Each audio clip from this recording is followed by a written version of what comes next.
What's going on, everyone? This is Air and welcome back to another Hero Cantare video, and today we're going to talk about the latest update.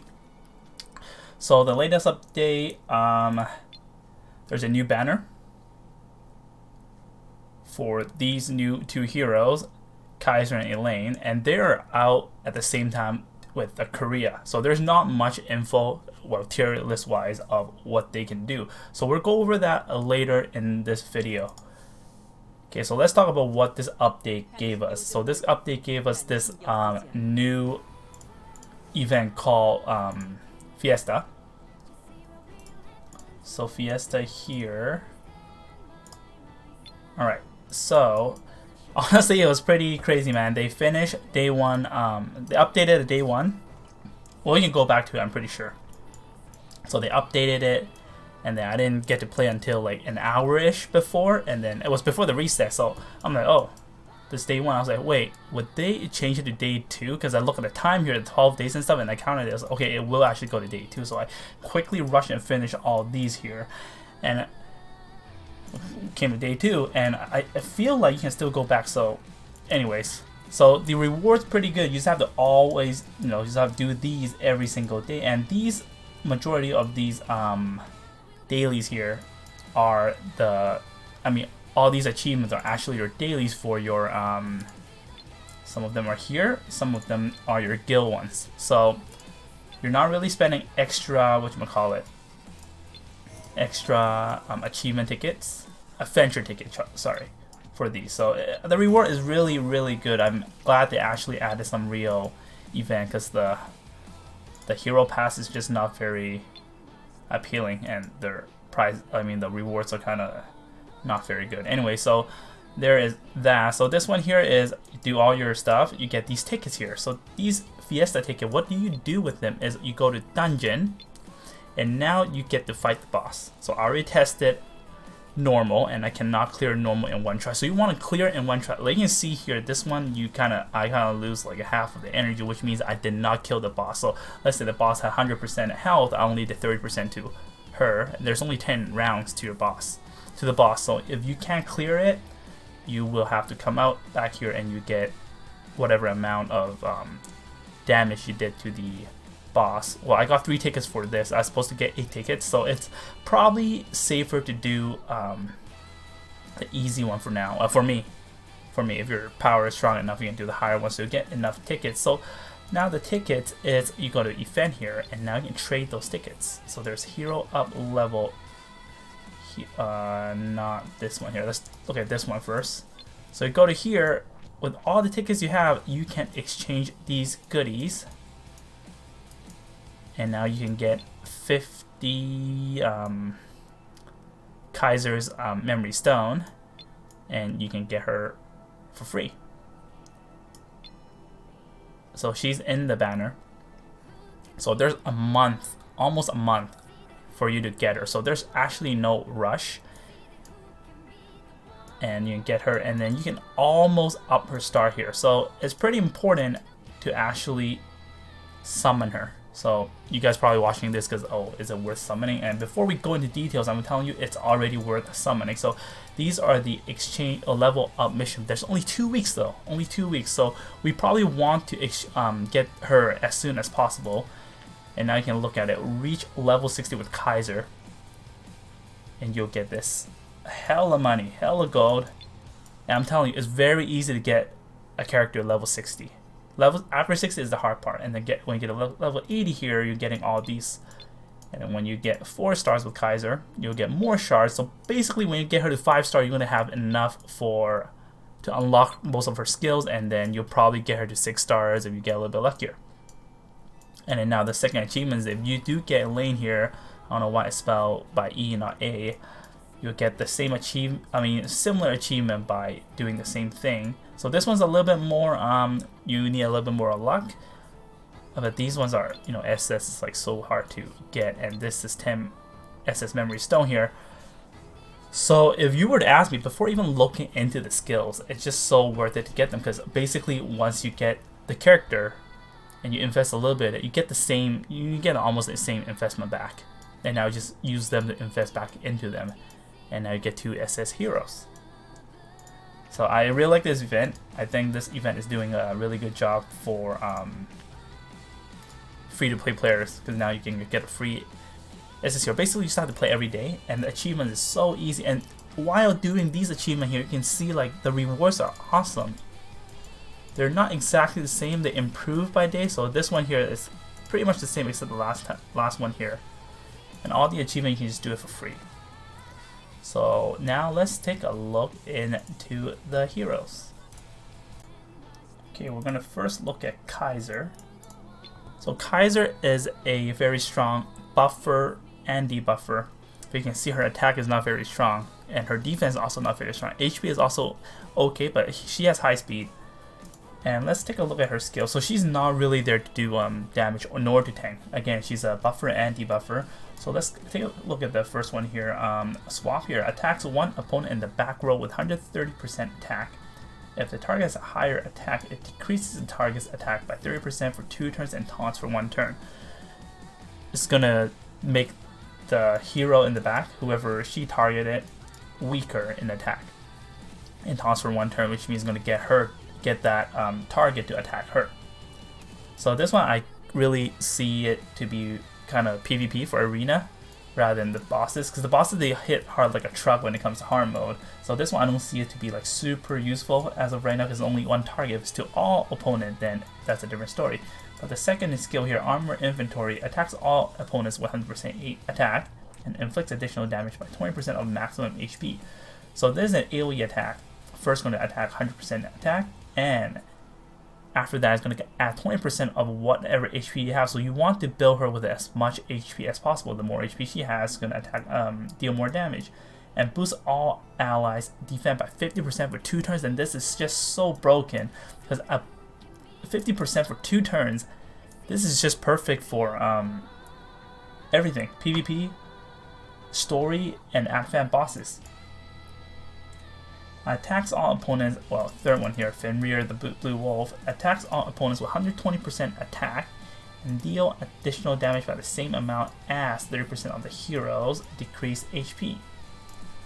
So I assume the heroes' decreased HP is her HP, so if she has less here, if she got attack and she has less, she's going to deal more damage.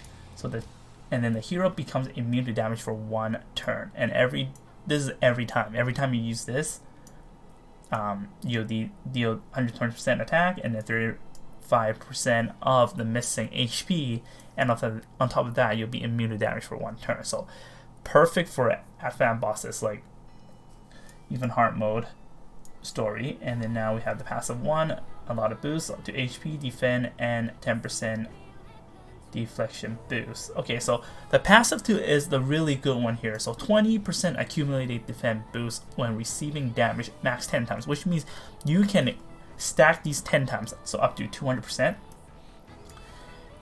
If the hero's HP is below 50%, it decreases all opponents 30% of attack, 30% of critical hit, and creates a shield with 20% of maximum HP to all allies.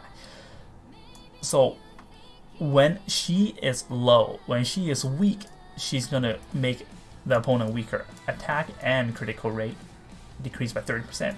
And then now you create a shield of 20%. So it's basically the same as healing here. The shield is 20% of your maximum HP to all allies. So when you're low, you're gonna create a shield to all of your allies. So you want as much HP as possible. So this is perfect.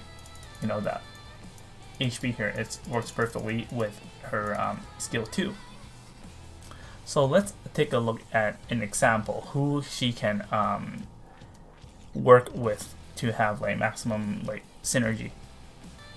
One hero that came in mind is Airyuken here. Kun. I don't even know how to pronounce it. Kun.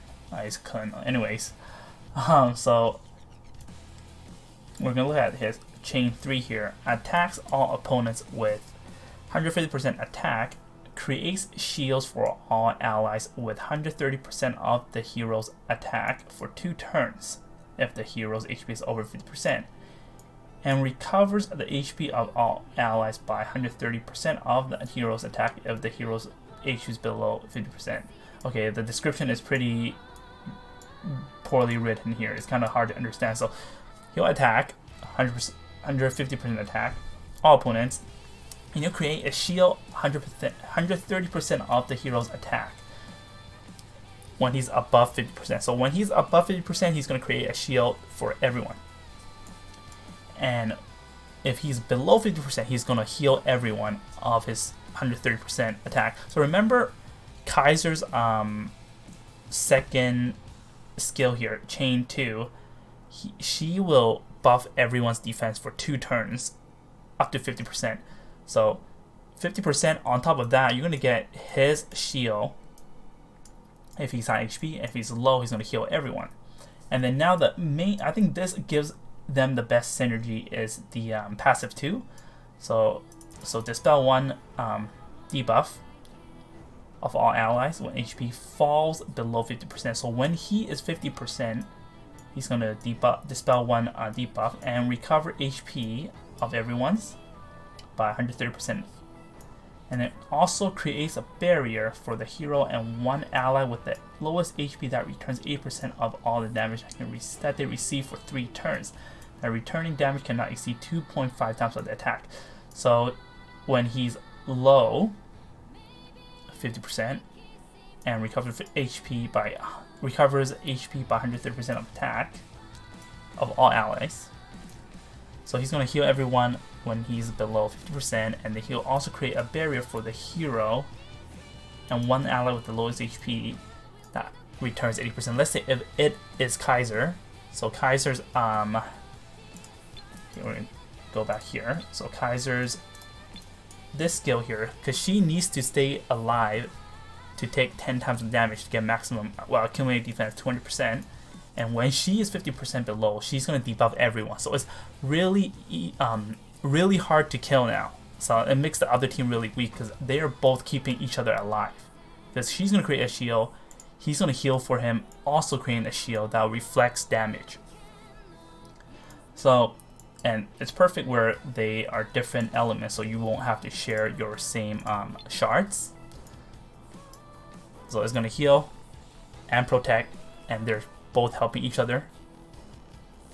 And that is one of the examples. So I won't go over every single example, otherwise it's going to take forever. But there's other heroes you guys can, do some research. And now let's look at the other character. Okay, now let's take a look at Elaine here. Apparently they're the same person. I never watched anime, so I don't know.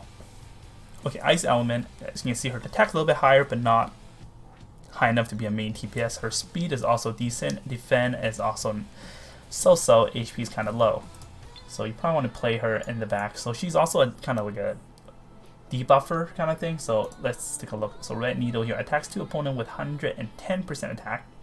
If the opponent is debuffed, it inflicts additional damage by 35% of attack. If the opponent is bleeding, it adds 20% of attack to the additional damage. So it doesn't say what kind of debuff. I assume any weakened status on the opponent, you're going to inflict additional damage by 35% of her attack. So you want to build her as much attack as possible.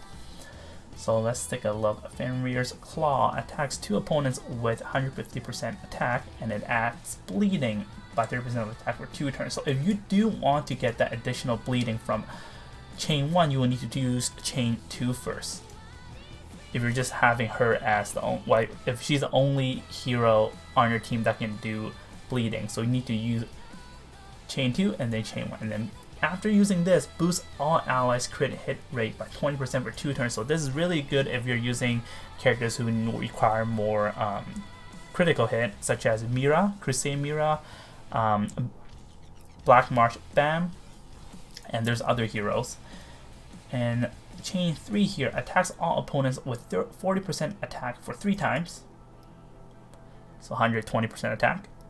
If the opponent is bleeding, inflicts additional damage by 30% of attack per 1 debuff applied to the opponent. So more debuff and more damage. So you will need, well, max 10 debuff. So you can't have more than 10 debuff on that target that you're targeting. So I think this one's kind of hard to trigger, because right now you would need, if she is the only hero that can do bleeding, because if the opponent is bleeding, then you get the second part of this effect.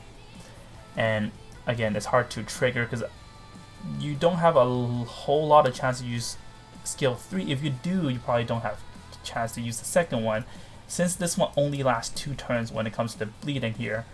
And it's pretty situational because you might need to heal, you might need another hero to use a 3 chain.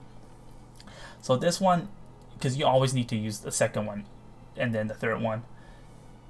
So you probably need another hero to team up with her, which I'll give you guys some examples right after this. So passive 1 here, 15% attack boost, 10% HP boost, 10% debuff accuracy boost, 10% crit hit damage boost. So a lot of pretty much based on attack and crit.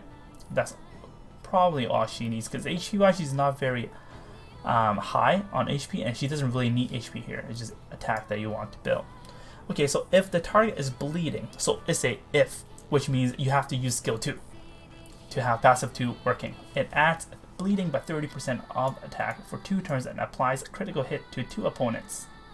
When an ally or opponent is eliminated, the hero becomes immune to damage for 1 turn and inflicts unrecoverable status for 2 turns and 3 bleeding to all opponents. Okay, so again, when they are bleeding, you attack extra damage and deal crit to 2 opponents.